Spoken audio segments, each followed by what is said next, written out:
नमस्कार।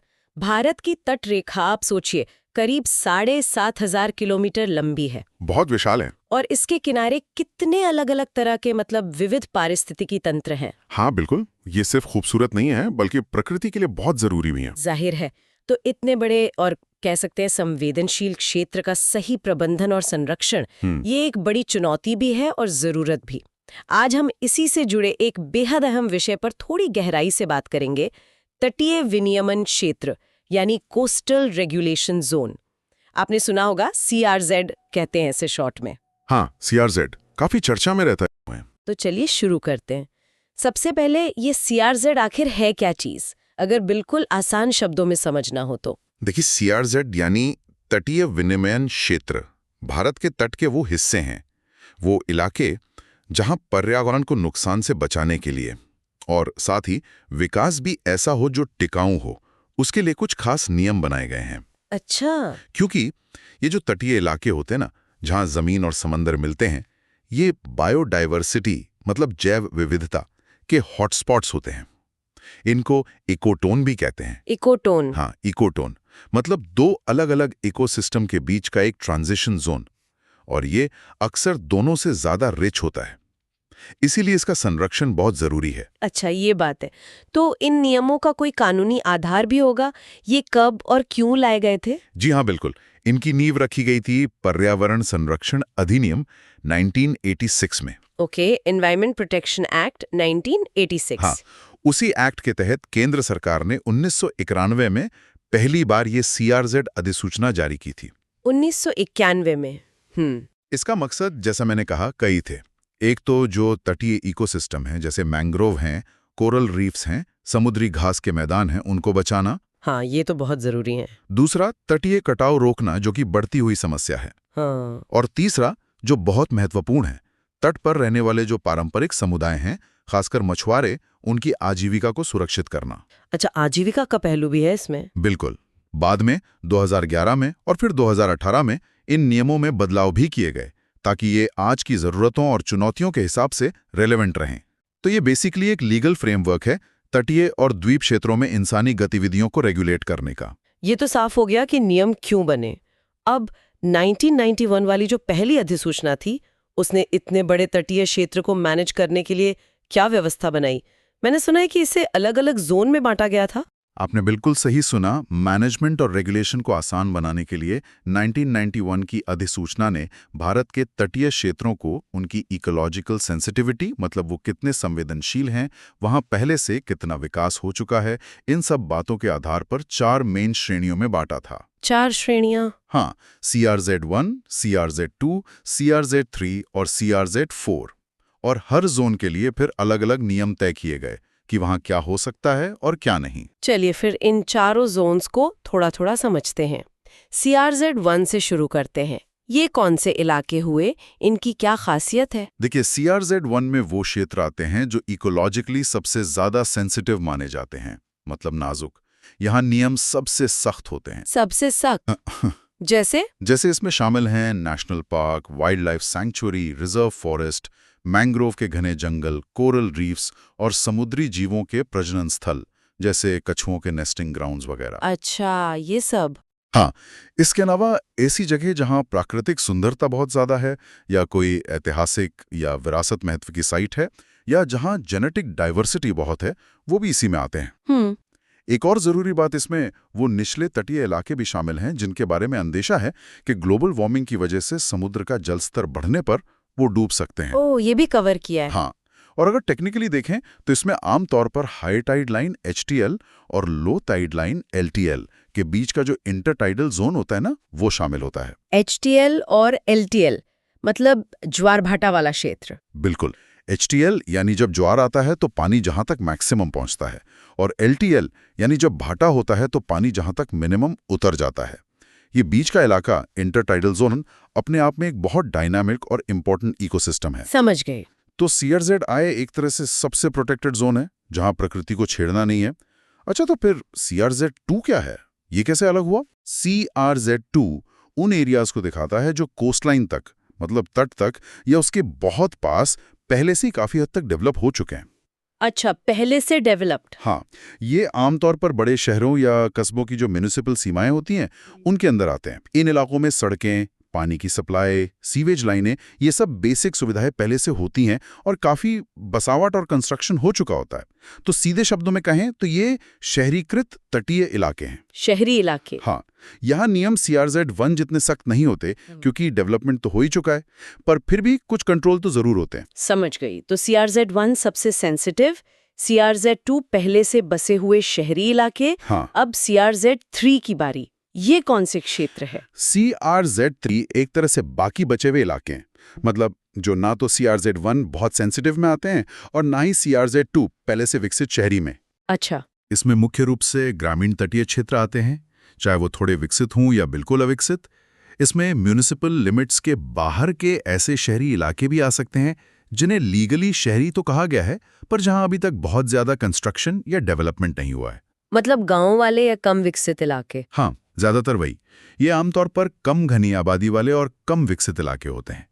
यहाँ के नियम CRZ 1 से तो कम सख्त होते हैं, लेकिन CRZ 2 से ज्यादा कड़े होते हैं, खासकर जब बात नए कंस्ट्रक्शन की आती है। ठीक है। और आखिर में CRZ 4, इसका क्या मतलब है? CRZ 4 में आता है जलीय क्षेत्र, मतलब पानी वाला एरिया। पानी वाला। हाँ, इसमें लो टाइड लाइन LTL से समुद्र की तरफ 12 नॉटिकल मील तक का समुद्री क्षेत्र शामिल है। 12 नॉटिकल मील? हाँ। काफी दूर तक। साथ ही इसमें अंडमान निकोबार, लक्षद्वीप और दूसरे छोटे द्वीपों के तटीय क्षेत्र भी आते हैं, अगर उन्हें CRZI, II या I3 में नहीं रखा गया है तो। इसमें ज्वार से प्रभावित होने वाली नदमुख, एस्ट्यूरीज, खाड़ियाँ, बैकवाटर्स का पानी वाला हिस्सा भी शामिल होता है। यहाँ मेन फोकस पानी के इकोसिस्टम और समुद्री संसाधनों के मैनेजमेंट पर होता है। ये क्लासिफिकेशन तो काफी लॉजिकल लग रहा है। मतलब सेंसिटिविटी और डेवलपमेंट के हिसाब से अलग-अलग नियम। अब जरा उन रोक पर बात करते हैं जो प्रतिबंध इन CRZ नियमों के तहत लगाए गए। किन मेन चीजों पर रोक है? हाँ, नियमों का एक बड़ा हिस्सा इन प्रतिबंधों से ही जुड़ा है ताकि कोस्टल एनवायरनमेंट बचाया जा सके।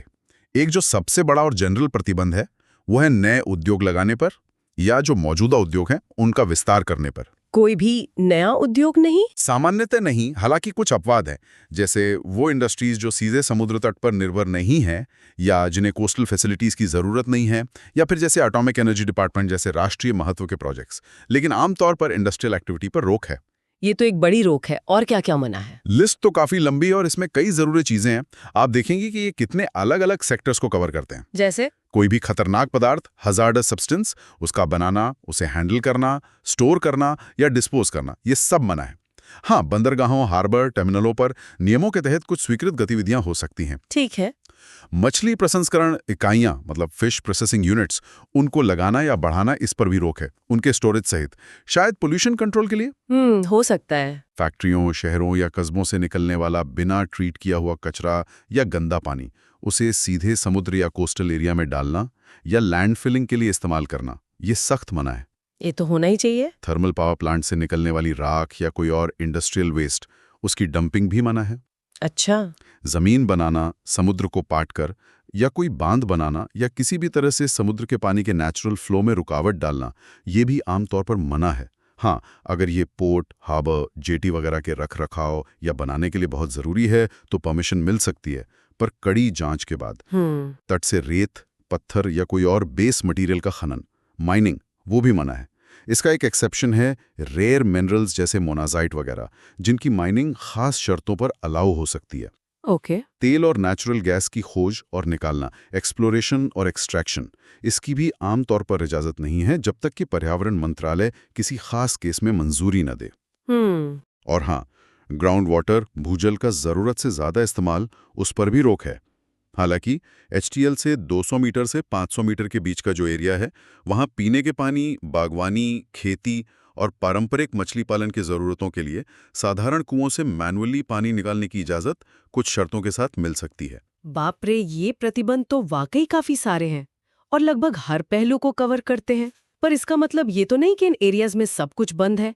कुछ गतिविधियां अलाउड भी होंगी शायद, जोन के हिसाब से। नहीं, बिल्कुल नहीं, सब कुछ बंद नहीं है। रेगुलेशन का मतलब सिर्फ रोक लगाना नहीं होता, बल्कि ये तय करना भी होता है कि कौन सी एक्टिविटी कहाँ और किन शर्तों के साथ हो सकती है। तो हर जोन के लिए अलाउड एक्टिविटीज की भी लिस्ट है। अच्छा, तो कुछ उदाहरण दे सकते हैं? जैसे CRZI, जो सबसे सेंसिटिव जोन है, क्या वहां भी कुछ करने की इजाजत है? हाँ, CRZI में भी कुछ बहुत जरूरी और लिमिटेड एक्टिविटीज की परमिशन है, लेकिन बहुत कड़े एनवायरनमेंटल सेफगार्ड्स के साथ। जैसे जैसे? परमाणु ऊर्जा में कार्ग, डिपार्टमेंट ऑफ एटॉमिक एनर्जी से जुड़े प्रोजेक्ट्स, पाइपलाइन बिछाना, ट्रांस हार्बर सी लिंक बनाना, सड़कें बनाना, पर सिर्फ उन एरियाज में जहां मैंग्रोव ना हो और जहां ये बिल्कुल जरूरी हो। इंटरटाइडल जोन में पुल बनाने की भी इजाजत कुछ शर्तों के साथ है। लेकिन हाँ, यहाँ नए ग्रीनफील्ड एयरपोर्ट बनाने की इजाजत बिल्कुल नहीं है। नहीं है। और CRZI के वो हिस्से जो इकोलॉजिकली बहुत ज़्यादा सेंसिटिव नहीं है, मतलब रिलेटिवली कम सेंसिटिव हैं, वहाँ नेचुरल गैस की खोज और एक्सट्रैक्शन, डीसैलिनेशन प्लांट, खारे पानी को मीठा बनाने वाले, वेदर रडार और कुछ बेसिक पब्लिक फैसिलिटीज़ जैसे स्कूल या पब्लिक रेंज शेल्टर बन सकते हैं, पर ये HTL और LTL के बीच यानी इंटरटाइडल जोन में नहीं होने चाहिए। ठीक है। और CRZ2 यानी डेवलप्ड शहरी क्षेत्रों में क्या हाल है? वहां तो पहले से ही काफी कंस्ट्रक्शन है। CRZ2 में क्योंकि ये एरिया पहले से ही डेवलप्ड है, तो यहाँ नियम थोड़े फ्लेक्सिबल हैं। जो मौजूदा लैंड यूज रेगुलेशंस हैं, जैसे म्यूनिसिपैलिटी के नियम, उनके हिसाब से बिल्डिंग्स बनाई या दोबारा बनाई जा सकती हैं। अच्छा, रिकंस्ट्रक्शन भी अलाउड है? हाँ, पेट्रोलियम प्रोडक्ट्स के स्टोरेज और रिसीविंग के लिए फैसिलिटीज जैसे पाइपलाइन या टर्मिनल वो बन सकती हैं। जो नोटिफाइड पोर्ट्स और हार्बर हैं, उनसे जुड़ी एक्टिविटीज भी यहाँ अलाउड हैं। मतलब बेसिक आइडिया ये है कि मौजूदा डेवलपमेंट पैटर्न को ध्यान में रखते हुए कंट्रोल तरीके से आगे का काम हो सके। अब आते हैं CRZ3 पर, यानी अविकसित या ग्रामीण क्षेत्रों पर। यहाँ क्या नियम लागू होते हैं? यहाँ वो नो डेवलपमेंट जोन वाली बात आती है ना? हाँ, CRZ3 के लिए नियम थोड़े अलग हैं। यहाँ सबसे जरूरी चीज है नो डेवलपमेंट जोन यानी NDZ। 1991 की अधिसूचना के हिसाब से हाई टाइड लाइन यानी HTL से जमीन की तरफ 200 मीटर तक का एरिया NDZ डिक्लेयर किया गया था। 200 मीटर तक NDZ? हाँ, इस 200 मीटर के दायरे में आमतौर पर किसी भी नए कंस्ट्रक्शन की इजाजत नहीं थी। इसका मकसद था कि तट के बिल्कुल पास वाला हिस्सा अविकसित रहे, ताकि नेचुरल प्रोसेस और कोस्टल इकोलॉजी पर असर कम से कम हो। लेकिन क्या इस NDZ में कुछ भी नहीं हो सकता था? जैसे किसी का पुराना घर हो तो उसकी मरम्मत वगैरह? नहीं, ऐसा नहीं है। NDZ में जो पहले से मौजूद कानूनी मतलब ऑथराइज स्ट्रक्चर थे, उनकी मरम्मत या रिकंस्ट्रक्शन की इजाजत थी, बशर्ते ये थी कि उनका साइज या यूज ना बदला जाए। अच्छा, रिपेयर अलाउड था? हाँ, कुछ एक्सेप्शन भी थे, जैसे खेती, बागवानी या पारंपरिक मछुआरों की जरूरतों से जुड़े छोटे-मोटे कंस्ट्रक्शन। और 200 मीटर के बाद यानी HTL से 300 से 500 मीटर के बीच का जो एरिया था, उसमें local town and country planning नियमों के हिसाब से लिमिटेड कंस्ट्रक्शन की इजाजत थी। एक और जरूरी शर्त यह थी कि CRZ3 के तहत आने वाले जो तटीय कस्बे और शहर थे, उन्हें एक तय समय के अंदर सीवेज ट्रीटमेंट प्लान बनाने और लागू करने थे, ताकि बिना ट्रीट किया सीवेज समुद्र में ना जाए। और CRZ4 यानी पानी वाले क्षेत्रों के बारे में क्या? वहां क्या अलाउड था? CRZ4 में मुख्य रूप से जो पारंपरिक मछली पकड़ने की गतिविधियां हैं, उन पर कोई रोक नहीं लगाई गई, क्योंकि ये लाखों लोगों की रोजी रोटी का सवाल है। हाँ, ये जरूरी है। हाँ, हालांकि समुद्र में पोल्यूशन फैलाने वाली एक्टिविटीज जैसे कचरा फेंकना या हानिकारक वेस्ट डिस्चार्ज करना, वो सब मना था। यहाँ ये भी इंपॉर्टेंट है कि 1991 की अधिसूचना में ये जरूरी किया गया था कि सभी कोस्टल स्टेट्स और यूनियन टेरिटरीज अपनी अपनी coastal zone management plan CZMP तैयार करेंगी। CZMP? हाँ, कोस्टल जोन मैनेजमेंट प्लान। ये प्लान्स बेसिकली उस राज्य या यूटी के CRZ एरियाज की मैपिंग करते हैं और बताते हैं कि किस एरिया में क्या अलाउड है और क्या नहीं। इन प्लान्स को फिर सेंट्रल एनवायरनमेंट मिनिस्ट्री से अप्रूवल लेना होता था। ये CZMP ही जमीनी स्तर पर CRZ नियमों को लागू करने का मेन टूल है। ये तो हुई 1991 की अधिसूचना और उसके बाद के कुछ बदलावों की बात। लेकिन आपने शुरू में कहा था कि 2018 में एक नई CRZ अधिसूचना भी आई है। उसमें क्या खास बदलाव या प्रावधान है? क्या उसने पुराने नियमों को पूरी तरह बदल दिया? हाँ, 2018 में पर्यावरण, वन और जलवायु परिवर्तन मंत्रालय MOEFCC ने एक नई CRZ अधिसूचना जारी की। इसने 1991 और 2011 के अमेंडमेंट वाली अधिसूचना को सुपरसीड कर दिया। मतलब अब 2018 वाले नियम लागू होते हैं। अच्छा, तो अब 2018 वाले नियम है? हाँ, इसका मकसद बताया गया कि नियमों को आज की ज़रूरतों, साइंटिफिक समझ और डेवलपमेंट की जो आकांक्षाएं हैं उनके साथ बेहतर तरीके से अलाइन करना है। इसमें कई महत्वपूर्ण बदलाव और नई बातें जोड़ी गईं। अच्छा, क्या है वो मुख्य बदलाव, जानना चाहेंगे हम। कई अहम बदलाव हैं। पहला तो ये कि अब हाई टाइड लाइन HTL का जो सीमांकन है, डिमार्केशन, वो एक specialist body national centre for sustainable coastal management NCSCM वैज्ञानिक तरीकों से करेगी।